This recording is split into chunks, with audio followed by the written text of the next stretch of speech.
the beginning there, and then I will start fun video time. Hooray!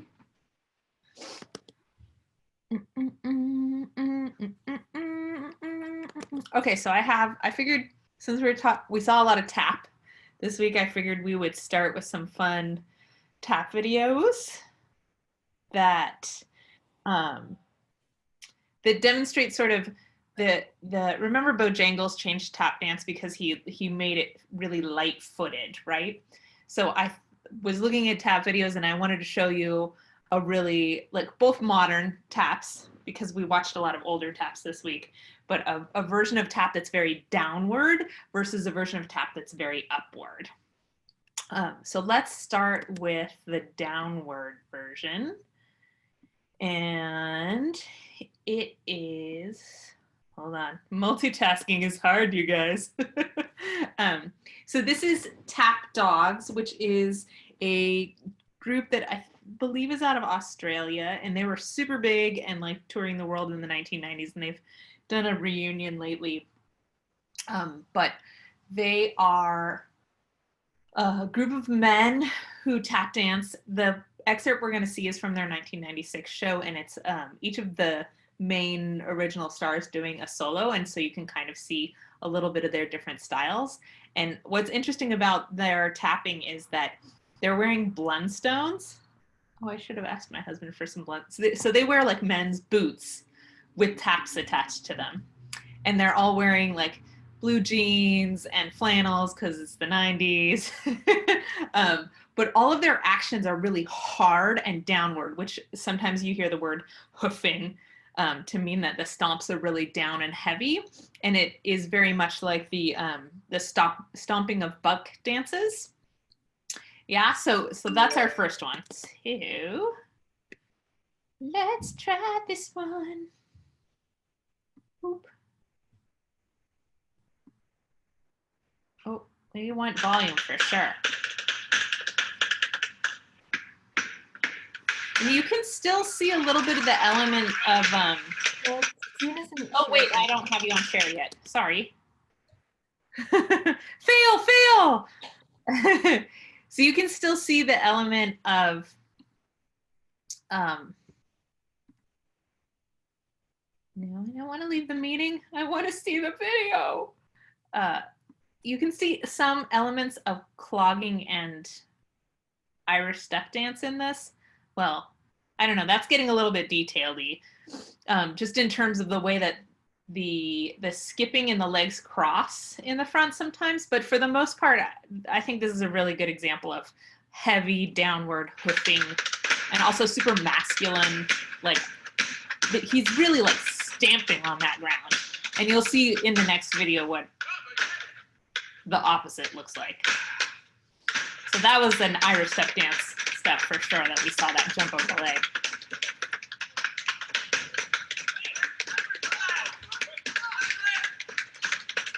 These guys are so fast.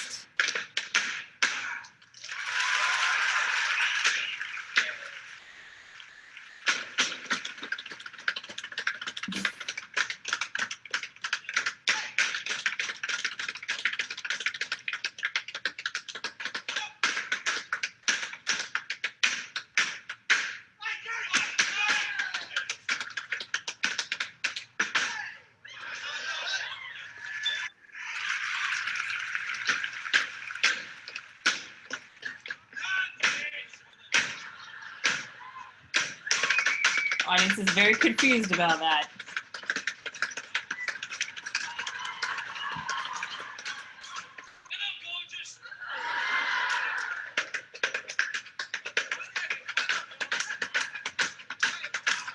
Those are wing steps. They're really hard.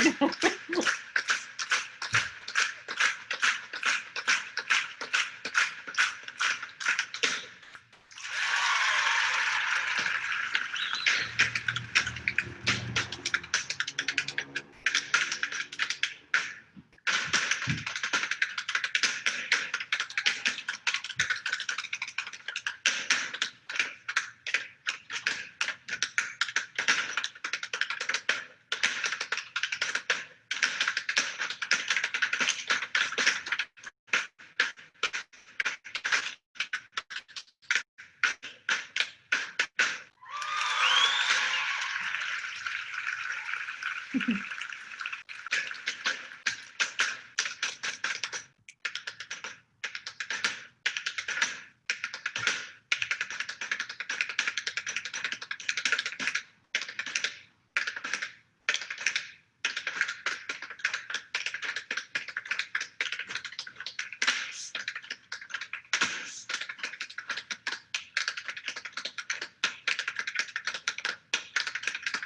this guy, you can see he's a little bit lighter than the rest. He's doing a little bit more of that gliding elegance that you saw in the Bojangles video.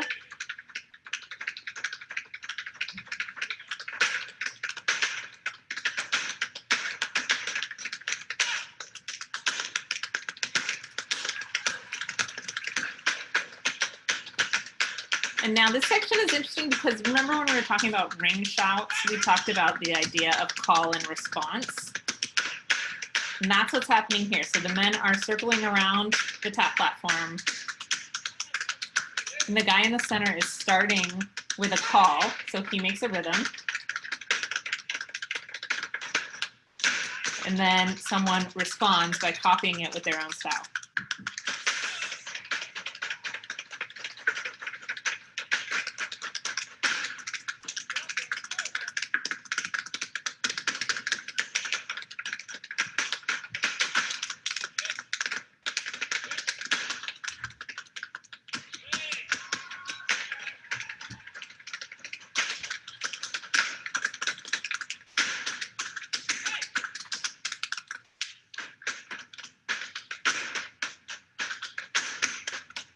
And now they're all joining into the rhythm.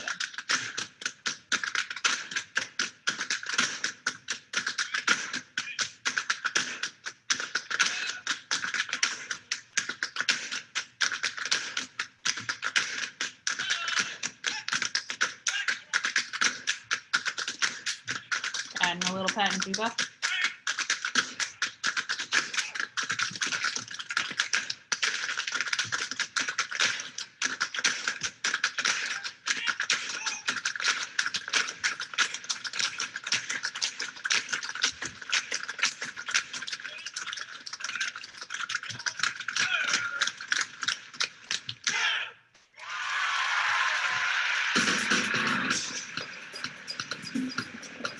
And then the music gets very 90s. I like it. That's the year I was born. Yay! That's awesome. It's intense, right? Very intense. What did you guys see? Did you see anything that stood out for you in particular? The whole thing. It's very fast. Super fast. Have any of you guys tap danced before? Feel free to answer in the chat too. Not so much of a tap dance, but when I danced ballet flamenco, there was nails on the bottom of our shoes to make that noise when we were making the movement. So there was a little incorporation of tap dancing, and the rhythms did get pretty fast and incorporated our hand gestures to kind of fling the skirts around, but not too much like them. But yeah, pretty similar. Yeah, that's awesome. Yeah. Do you know where that lineage comes from of the shoe nails? No. Your dance? It's part of flamenco training. That would make sense. Yes. Yeah. Yes. So I took one class of flamenco when I was in junior college, and that was my first time like actually making noise on the floor too, and I loved it. It's fun because in the beginning you need that rhythm and that noise to continuously hit your steps. So there were just times where you would just sit and just back and forth just so you could make sure that it glided and you could hear it. It was fun. Yeah, super fun. Yeah. Yay. I'm looking at our chat responses. Yes, it's totally like being called out for a dance battle. Absolutely true. Maggie, don't worry. Tap is coming back to Skyline, I promise. She says, I want to. Okay, so now let's look at the opposite of that. So this is the finale section from 42nd Street. And there was it came from a book in the 1930s, and then there was a movie that's a black and white movie that does have some dancing in it, which is incidentally kind of the heavier kind of tap dancing, the hoofing style. But then they made it into a full musical in 1980, I think. And so this is some of that new choreography, and also a nice shooting of it. But it is very much, so in the next 2 weeks, we're going to look at how these downward community dance and tap styles started to get blended with ballet training. So we're going to start to get those uplifted bodies and the really super high kicks and all of the like your Western European influence of symmetry, lines, formations, and the stuff that we're used to seeing on concert stages. So that's our next 2 sections are going to be these really big movements. So this is in that category. And you can see, especially like everybody has these really balletic port-a-bras the whole time. And did you see any video clips by Busby Berkeley? I don't think you guys did yet. Okay, so we'll make sure to see at least one of those. But Busby Berkeley was a choreographer who was super famous in the 30s, and he originally worked for the United States Army designing military parades. So like marching band movements and parades of huge numbers of people. And he ended up working for a bunch of the showgirl shows in, I'm not sure which ones, I don't want to say the wrong thing, but mostly we know him from being in Hollywood. So Busby Berkeley is the guy who invented the choreography with the dozens or hundreds of women moving in sync with just really simple motions of their legs, but it looks like a giant pattern. And he invented the idea of cutting a hole in the roof of the soundstage so that he could shoot from the camera like down onto all of the formations of women. So you'll see a reference to that for a moment in this, I believe. But also that was what the big, like those just lines and lines and lines of identical showgirls thing is a Busby reference. Okay. Share screen. I hope this works because this is a different website. It might barf with zooming at the same time, so we'll see. We want to watch this, and we would like to watch it big. Can we watch it? Yes. Sweet. What the hell's wrong? I don't think I can do the rest of the show. I can't remember a single lyric. You will do the rest of the show. And without any mistakes. And without that thing either. I'm Julian Marsh, damn it.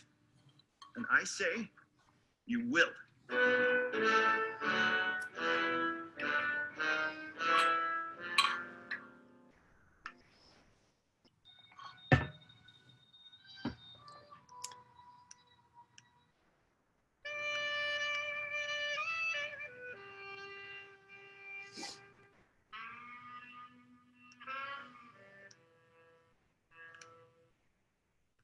So there's definitely ballet elements in that jazz dancing mime robber guy.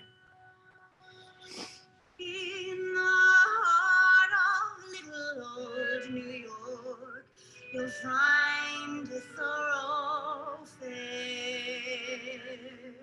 It's the part of little old New York that runs into Times Square. The crazy quilt that Wall Street Jack built. If you've got a little time to spare, I want to take you there. Come to meet those dancing feet. Ballet arms. On the avenue I'm taking you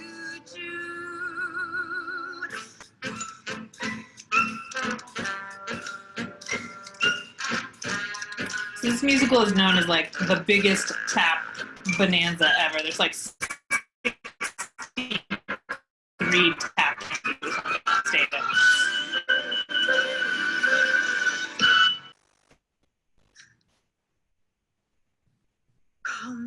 meet those dancing feet. On the avenue, I'm taking you to 42nd Street with the beat of dancing feet. It's the song I love, the melody of 42nd Street. Little nifties from the 50s, innocent and sweet.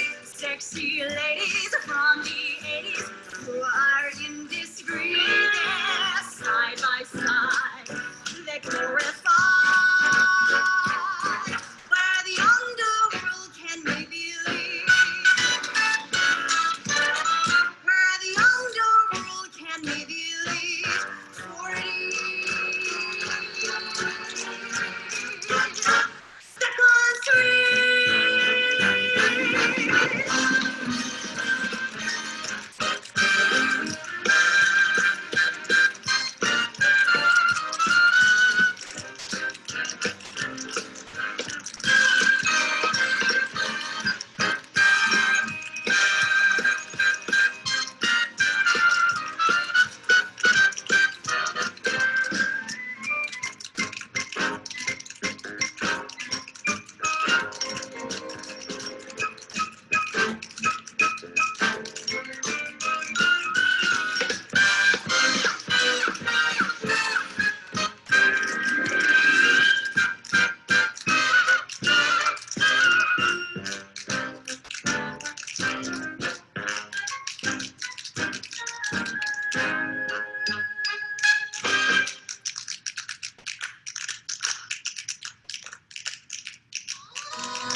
Oh, it's call and response again.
big parade goes on for years.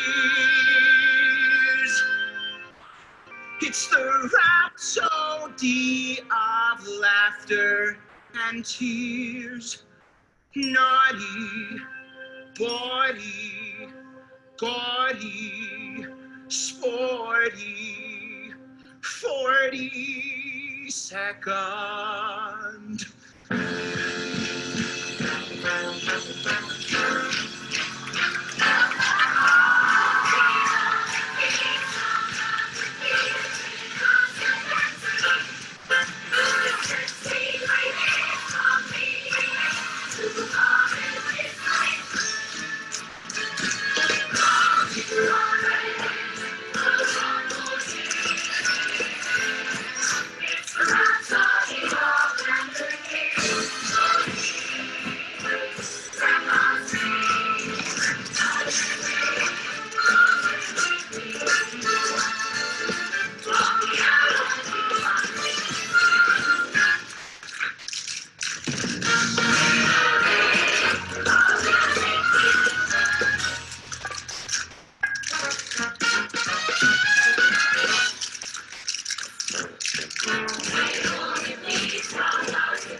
All right. So one of the things I like to remind everybody about that is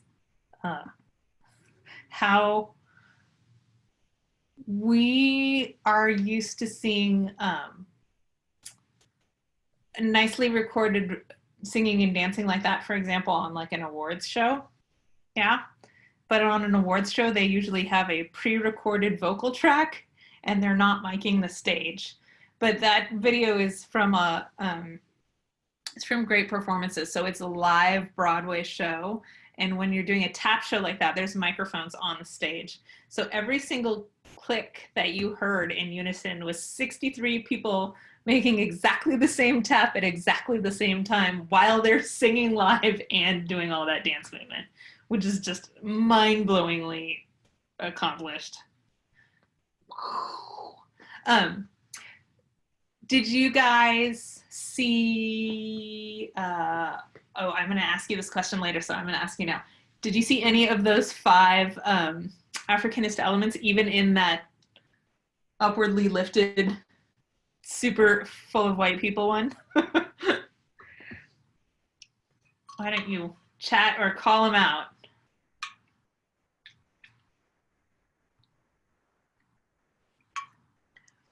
You want me to go first? Okay, so for example, remember ephebism is youthfulness and vitality and like attack energy. So we saw ephebism in how hard they were working. Did you see how everybody was like totally coated in sweat by the end of it? Which is awesome. And yet they're using what while they're drenched in sweat and going, The cool aesthetic? yes, the aesthetic of cool. So that whole idea that like you are super excited, super working hard, busting, but the whole time you're just suave and happy on the top.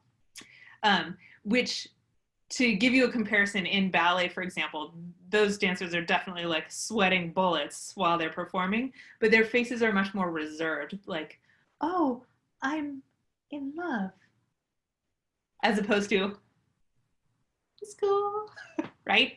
And then when we, hi, Mohammed. Oh, we're just moving. Okay, so when there was that big switch, probably I would call it from the first section to the second section, where the two couple, like the whole group was dancing, and then the couple suddenly stops and he just like taps his foot 3 times really slow in silence. That would be an example of high effect juxtaposition, because it was completely surprising out of the blue that he would go from tippity tippity tippity to like tap tap tap, and they start that slower duet and then transition in the Eurocentric fashion of like having a transition, because they've slowed down, they start to have their sexy duet, and then you start to hear the saxophone play the jazz moment over the top of that. I'm gonna not show you the whole thing, but kind of show you where I meant. Eat-wise, can I slide in here? In this, yeah, big movement, big movement, big movement. And then they paused into this part for that little, and then you can hear the, well, is it maybe a trombone? It's leading us into the next section of music from there. So those are 2 transitions that are done differently, right? The high effect juxtaposition was like, everybody's moving, suddenly there's a stop and we just go to like a quarter of the movement. And then the slow transition into the next scene is the one that we're more traditionally used to in concert stuff. Hey, Mohammed, I'm gonna unmute you just because you're getting some feedback on my end. But you can unmute yourself if you want to talk. Oh, he did it. Thank you. Okay, so no problem. Technical difficulties for everybody today. So that's our like intro of 2 styles of tap. So let's rewind a little bit and go back to our big historical topics for today, right? So we talked a lot about the very heavy subject of blackface, or you read a lot about it. And the theme about this that we looked at was how did the stereotypes from minstrelsy affect both entertainment in the period from especially the 1880s, 1890s into the 1920s. So just to kind of remind you where you are on the timeline, we had the Civil War ended and slavery ended in about the 1860s, right? Depending on where you were in the country, hence Juneteenth, right? So some people got out of slavery earlier than others because people are jerks. After that point, there was the Reformation. So the country was trying to do right, and there was a bunch of Northern military presence in the South, making sure that slaves were actually becoming free and gaining their rights as equal human beings. But around the 1890s, the Northern bodies, the Northern military went back up north and stopped enforcing that. So everything got much worse again for the Black Americans living in the South. And at that point, they started the Great Migration north. So people were escaping the new Jim Crow laws by moving up into big cities. And also we had like changes in Industrial Revolution that were also bringing people back into cities. And so that's the era of time where we're sort of coming out of the minstrelsy and circuit and circus circuits and moving towards the big vaudeville shows that have a whole bunch more people. And when we have all of those people migrating to the cities, then you have much more diverse audiences. And also a big thing about vaudeville is that it was trying to be more clean, like it was trying to attract a big mass middle class audience and be relatively family friendly, as opposed to like the circuses and traveling shows would have a much more body element because they were out in the randoms and they were just doing anything for money. Yeah. So in that transition in the 1890s up to the 20s, when jazz became the biggest thing, we see for the first time Black performers actually being able to perform on stage instead of just white minstrels in blackface doing stereotypes of Black performers that the white people had essentially made up.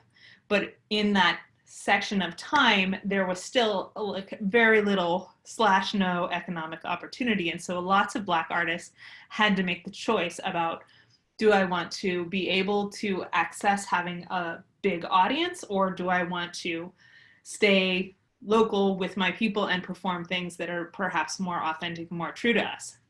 And that's sort of the big question of selling out that we're looking at here. And what is the impact of that? Do people, like, how do we see that now? Because I think now if we saw someone selling out in that way, we would be totally offended. At the time, people were totally offended, but there was also more acceptance for those stereotypes to be shown on stage still because it was changing.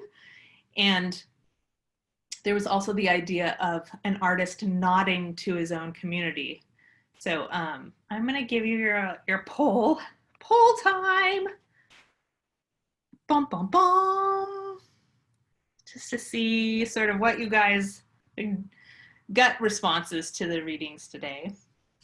And then I want to hear from you guys about, what do you think this conundrum of selling out or conforming to racial stereotypes looks like today?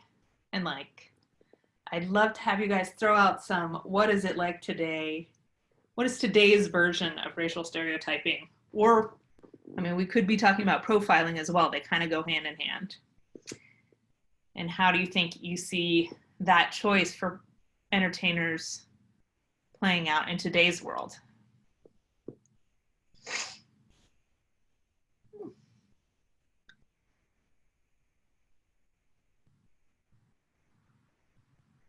Oh, interesting.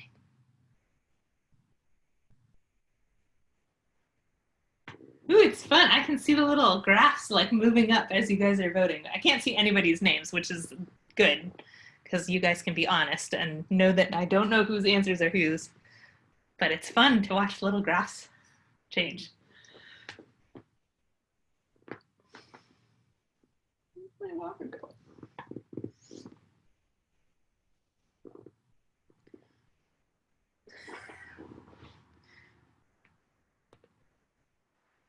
Seven of 11 have voted. There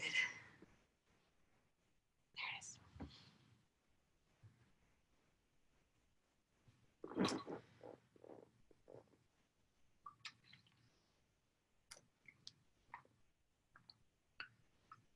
Whoever said yes on number 5, I would love for you to share that story. And if you don't feel comfortable sharing it, but you, in front of everybody, but you want to private chat me part of it, that would be awesome.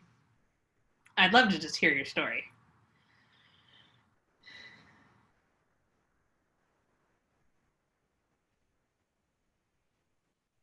Maggie can't get to number 5. I don't know why. All right. We got 10 out of 11. Maggie, did you get finished? She can't go to 3. Okay, so you're probably the missing person. I'm gonna wrap it without you. My friend, we're missing you. Cool. Okay, so here are the results. Boink. Some, but not many. That's. I was curious about that question mostly in terms of the idea of cancel culture. Like, we had that really nice moment this last couple of weeks where they finally decided to stop using the Aunt Jemima image on the syrup, which is crazy because that is an image of blackface essentially that's been going on in it's 2020, come on now, right? But I do think that we just don't see this very much, which is good, but also history important, right? So we don't do it again. So that's kind of cool that 70% of you felt like you hadn't seen much of it. Interesting. I don't know if cool is the right word, but interesting. Confusion by far was the response. Oh, number 3, do you think it's easier to conform to stereotypes if they're acceptable by the masses, and does that make it less offensive? And most of you, it was pretty even split, but most of you thought it was easier to conform, but that made it less understandable because then everybody sort of knows what's happening, right? 60% said yes, racial stereotyping in the arts continues today. And have you ever conformed? So we have someone who definitely said yes. I think there's this complicated question of whether whiteness is considered a culture. And that is, I think we talked about it like the first real talk we had about how some of the confusion about white privilege for white people is because we forget that we are a culture because we're so used to it being the standard by which everybody is judged unfairly.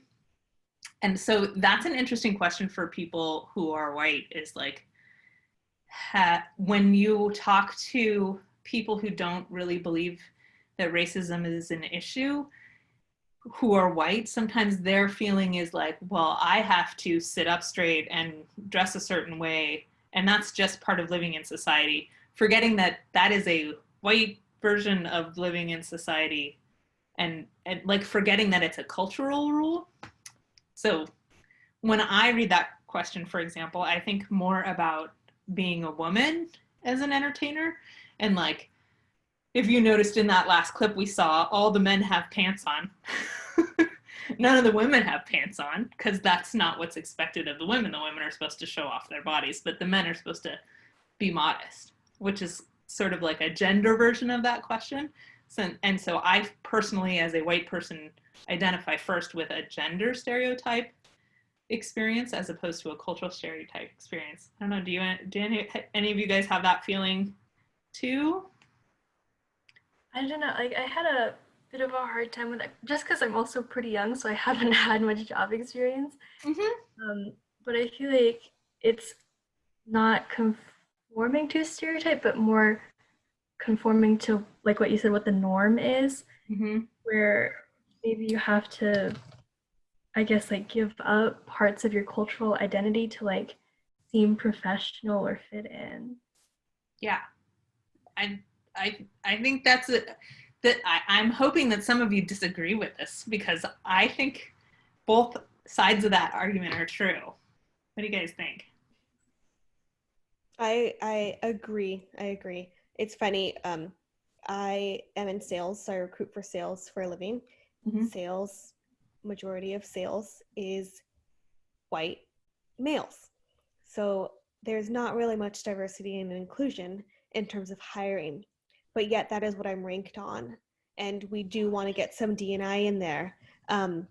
Females, just different nationalities, just to kind of show that there is some diversity. So I see in the workplace how it plays an effect on both roles.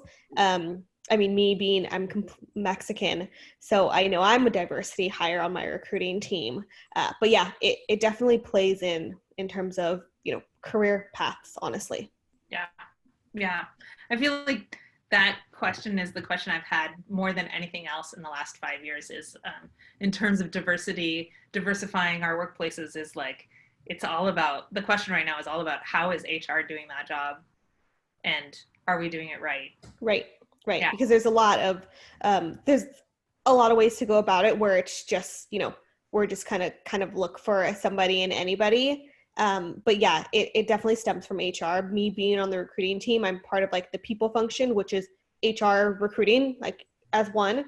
So the good thing about my company is that we have put in a significant amount of time and money to be able to not just look for the diversity, but to be able to back it up to see that, like, yes, we're looking for diversity, but our company across the field is like supporting this, or we're doing this, or we're being proactive on that. So it doesn't look like it's just like you're trying to fit the norm of every other startup in the Silicon Valley, if that makes sense. Yeah, absolutely. Yeah. So I was curious about hearing your guys' feedbacks about whether you think racial stereotyping in the arts continues today. So we got 60% yes. So I'd love to hear from you guys some examples of how you see that happening. Like, what are stereotypes that you see now might be a way to answer that question, or I don't know, any examples that you guys want to share that made you say, yes, it's still happening. I guess like one thing that kind of stood out to me, it was in the Grosvener article about minstrel shows where it's like they excluded Black people but then stole their culture to like perform in these shows. Mm-hmm. And I don't know, I just feel like I see that a lot right now, where it's like people really like to take things from other people's culture, Black culture, but then they don't really give credit where it's due, and they don't want to like highlight the voices or like the people that actually made it. I don't know, like as for examples, this one's like really, really small, but I guess like on TikTok, they can have like voiceover things, and they'll use voiceovers from Black TikTokers, but then I don't know, it just feels weird sometimes to me. And they're like weird, really exaggerated facial movements, and I'm like, oh, no. Yeah, no, that's a good call. Celie, I saw you getting excited to say something. No, I was gonna agree. Not so much, I was gonna take it back to what the lessons that we've learned with the cakewalk, for example. Like you had said, like even back in the day, they were doing the cakewalk to mimic, the kind of the slave owners and how they walk and, how they kind of present themselves. But yet they went ahead and thought it was amusing, so took it for themselves and then owned it as if it was something that they kind of originated. So yeah, no, I completely understand and definitely agree with you. Yes, and thank you for that beautiful transition.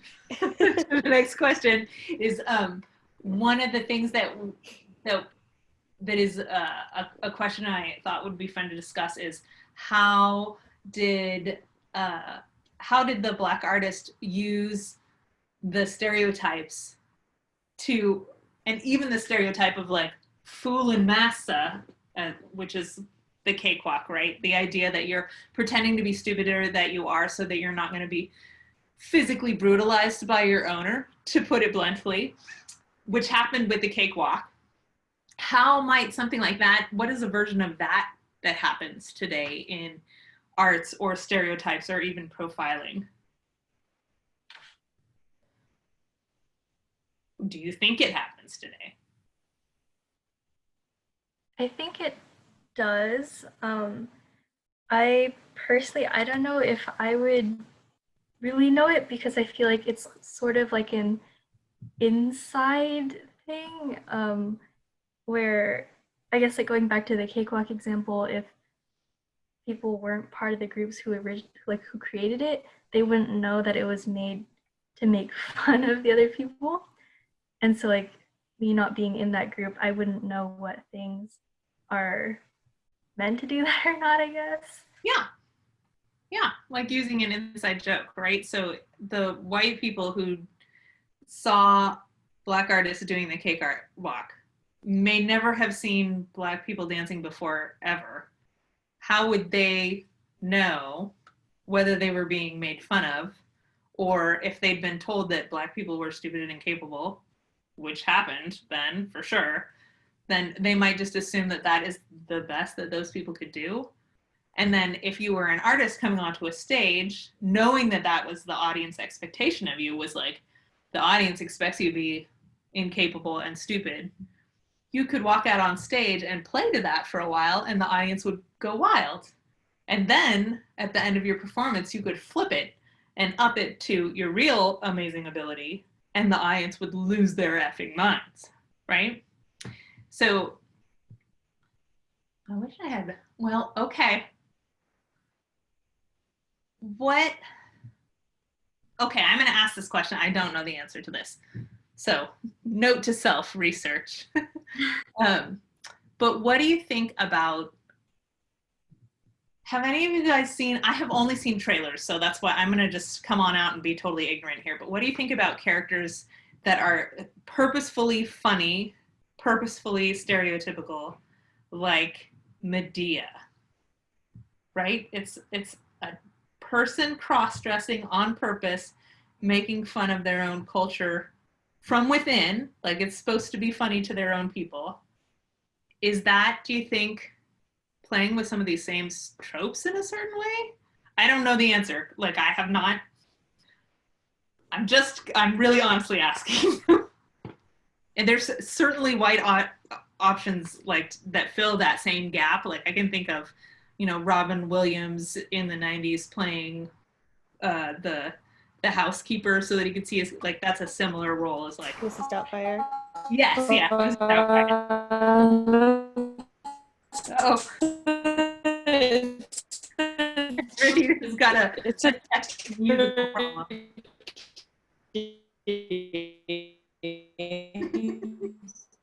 Oh.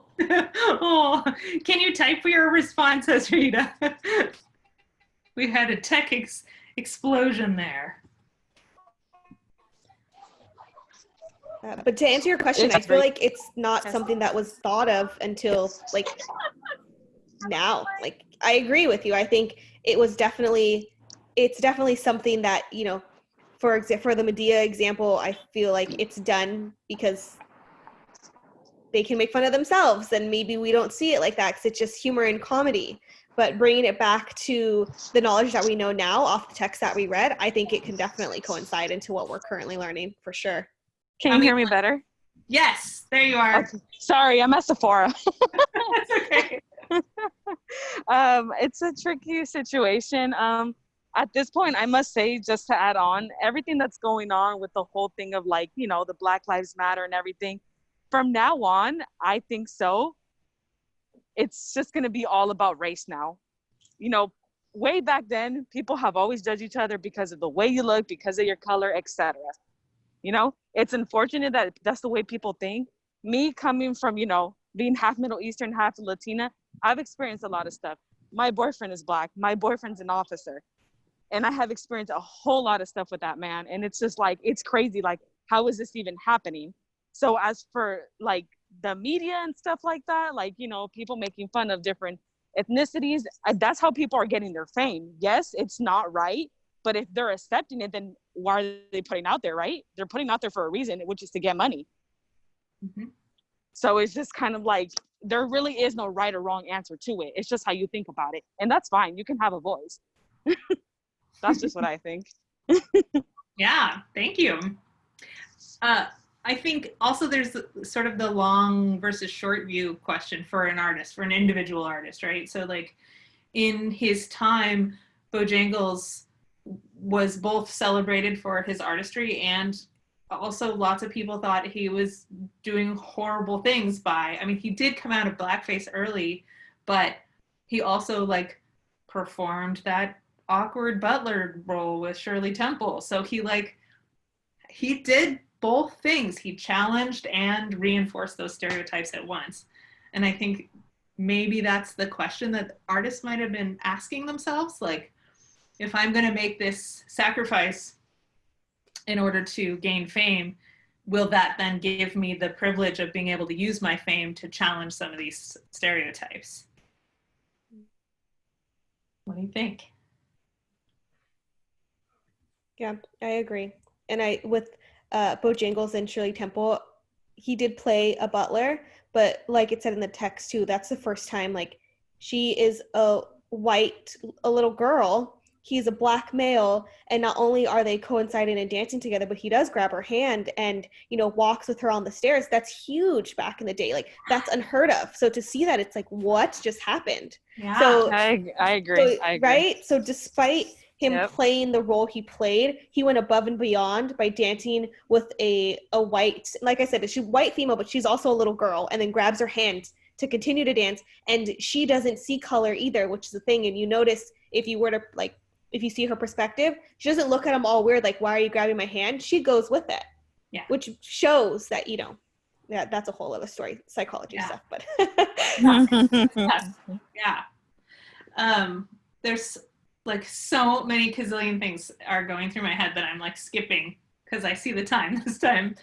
So what I wanted to do was, we're gonna run out of time here, so I apologize. So let's go to, and I will email these out. We did not try tap. Can I get a quick check-in right here? Can you tell me, like, I'm gonna cry forever if we don't do 10 minutes of tap in the future? I'll pull up this list of your questions.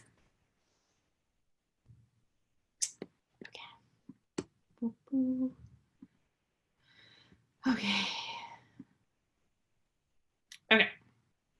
So here are your midterm questions, and I will put them in your peer review assignment for next week. So these are the 3 questions. I'm probably going to add in some multiple choice stuff as well, but these are the written essay questions. So the first one is lineage. So discuss a specific piece of choreography that we have covered. Name 3 sources, i.e. steps from community dances, social dances, or other influential choreographers that were combined or influenced in that movement.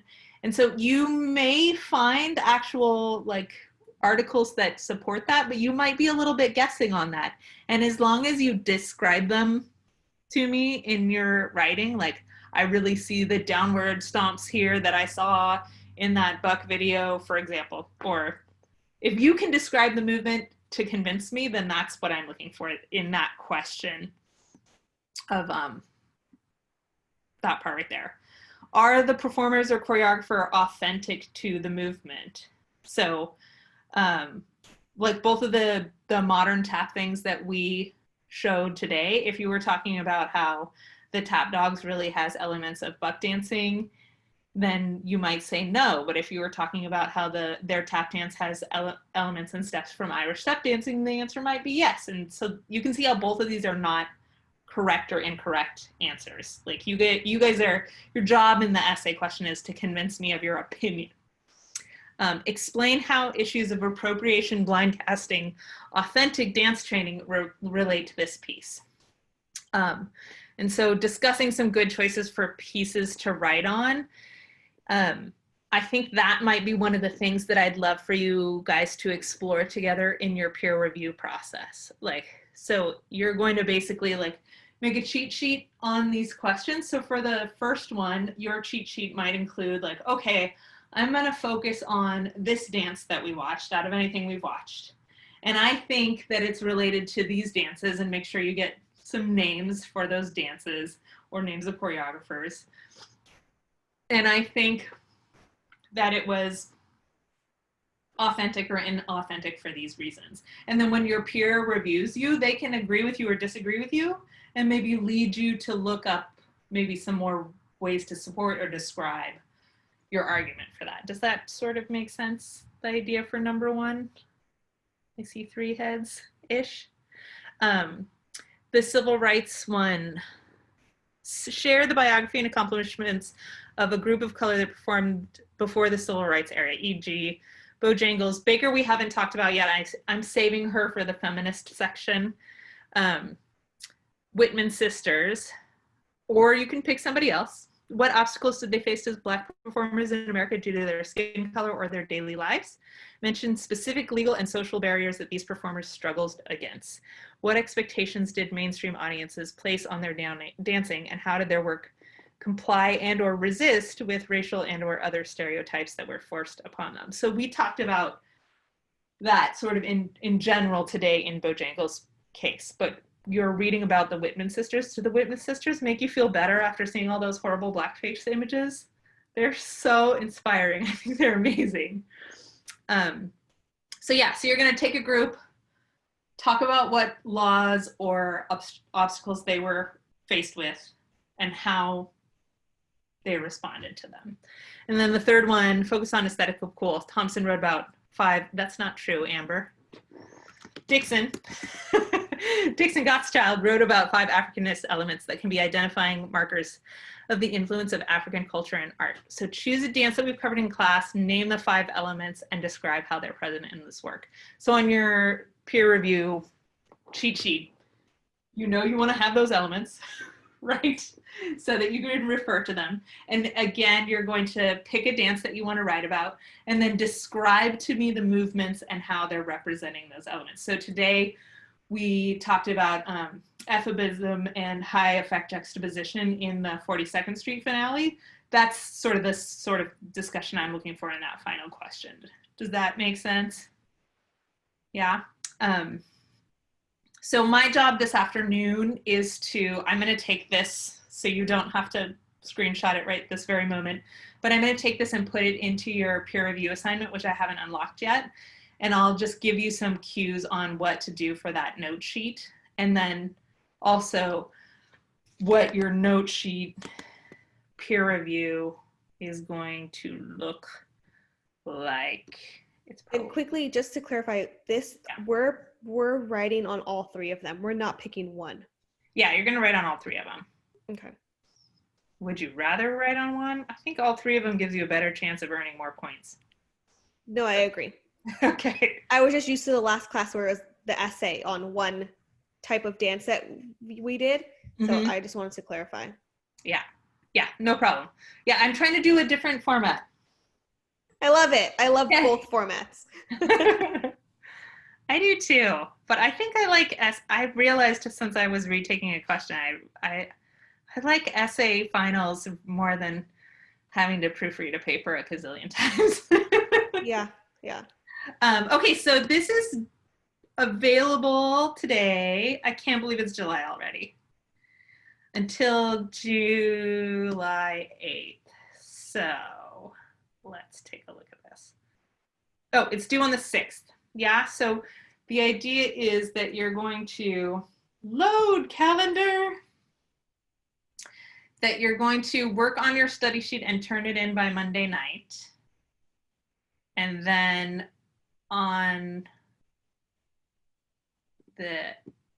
is that the right date? So you can still see it after the 8th, but that you should review your peers by the 8th. So this is kind of a hardcore date situation, yeah? So remember, you don't have to make it perfect. You just want to, it's a note sheet, but your friend's going to see it. So, so make it sensible. And that way you guys are helping each other to study and also giving each other feedback. Like if somebody says, Bojangles played a butler and that made him look really fancy because he was in a tuxedo, then you'd be like, wait. Right?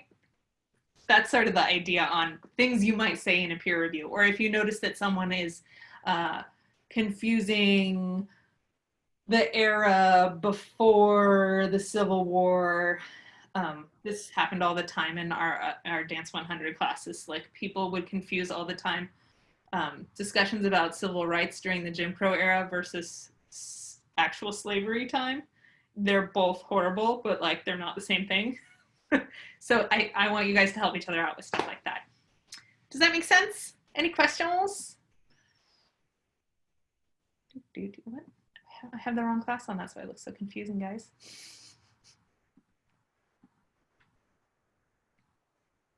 No? Good? Stop share. All right. How long is the midterm? I haven't finished it yet. So we have, the midterm is on Friday. So a week from today. So this week you're mostly studying for it. We do have readings this week, but I'm going to keep it lighter. And it might give you some good content to write about in terms of those questions, but it's not going to be, you don't have any ginormous heavy reading this week because I want you guys to study together. And then, so it'll be those are the essay questions for the midterms. And then I might add some multiple choice stuff in just to review history, dates, choreographers, stuff like that, but not a lot. Mostly it's going to be, I haven't even decided if I'm going to do that. Mostly it's going to be those essay questions. Yeah. So our theme coming up, how many points is the quiz? I don't have, Mohammed, I'm assuming you're meaning the midterm. I don't have a point score for it, but it's 25% of your grade. And then participating in these Friday sessions, the extra credit for the first 3 of them goes towards your midterm, and for the next 3 of them goes towards your final. So these discussions are little buffers on that. Shoot, there was one more thing I was about to say. Oh, the theme of next week is, oh, it's not eroticism yet. Hold tight. is diversity. What is American putting American diversity on stage? So we're going to focus on things that are big Broadway shows that mix the dances we've been looking at with ballet. So we're shifting into, like today we saw 42nd Street and it was like all tap on the bottom and all ballet on top. So we're going to start seeing more stuff that is stereotypically called jazz dance technique. So we're going to watch West Side Story. We're going to look at some of the big mid-century and civil rights folks. We're going to do totally not enough reading about the civil rights era because there's way too much to cover, and I'm sorry. But I don't want to overwhelm you with reading. And we're going to talk about appropriation because there's lots of white choreographers who are trying to do the right thing by showing America as a diverse place. But of course, it's the 1950s and they're not authentic to those movements. So they're doing the best they can, but feel free to judge them. Some of them don't do a very good job at all. Some of them do okay. So that's sort of the theme for this week, and it'll give you some plenty of options to write about for the essay question for sure. So like if you're looking at West Side Story, which was choreographed by Jerome Robbins, there's like all of those jazz dance mixed with Latin social dance scenes that are great fodder to talk about. And I was trying to look at The King and I, and I just couldn't even look at it. Although there's a new remake, but the choreography is probably different. But there's plenty to talk about this week. So yeah, not too much reading, lots of watching, study for your midterm. The end. Do you guys want to check out and ask me any other questions you guys have? No other questions on my end. Got to get to work though. Yeah. It's going to be here quick. Oof, I know. Vroom. Thank you. Thanks. Have a good 4th, everybody. You too. Yeah. Have fun. Yes, Alyssa, what's your question? I am here. Bye, Maggie. Bye, Ref. The Economy Dancing Dream Quiz. Does it have a funny date on it? Let me take a look.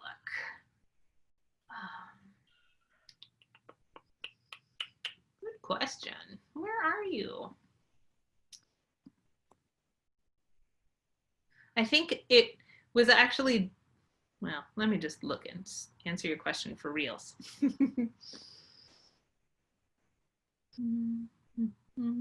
Yes, it's due today, but you have the rest of the week to turn it in. Alyssa, oh, it has no due date. Thank you. Let me fix that. Thanks, Alyssa. Dun, dun, dun, dun. Everybody helping Amber out. It's much appreciated. Yay. Thanks, Alyssa. It's got a date now. Jazz hands. Thank you. Have a great weekend. Thank you. Bye. Thanks.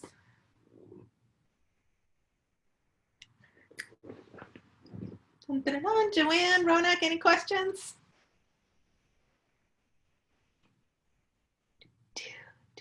Okay.